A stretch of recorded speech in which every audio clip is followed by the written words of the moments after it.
civilization and in respect to service to humanity. You might be asking, communication. I've heard that every day and keep hearing about that every day. But what exactly is communication? Well, permit me to say that without communication, there can't be mutual coexistence.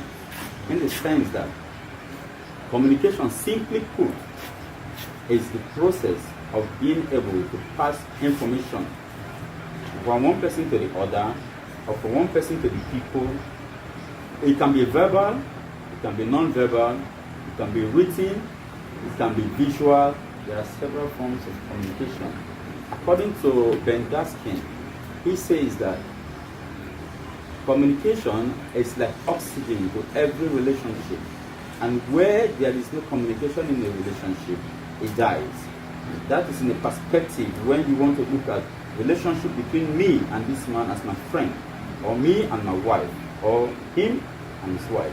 If there is no proper communication between you people, there will be issues in the relationship. So communication is essential. And there are other schools of thought that tend to, if for example, the government decides to pick 1 or 2, 3 persons to train them in different cadres of life, say HSC, Marine, security, and all that. By training these people, you are giving them an opportunity to be able to compete favorably in the labor market, especially with regards to what you're training them into. But if you neglect that this aspect of capacity building, you see that you have a form of underperformance in the society. For example, Train 7 is coming to Bonny. They might need more of craftsmen, they might need more of welders and all that.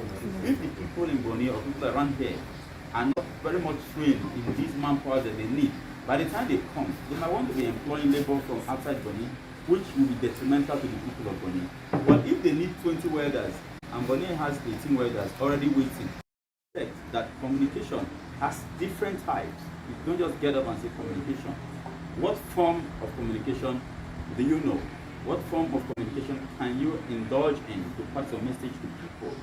We have the verbal communication. The verbal communication is the one-on-one, mouth-to-mouth communication, whereby I speak and you hear me, and you speak and I hear you, and we understand and make progress. But in the verbal communication, we also have some form of verbal communication. It has to do with the intrapersonal verbal communication, the interpersonal communication, and the small group communication and the public communication. I'm just going to touchlight them in a bit. The intrapersonal communication is the communication which happens between or within you as an individual.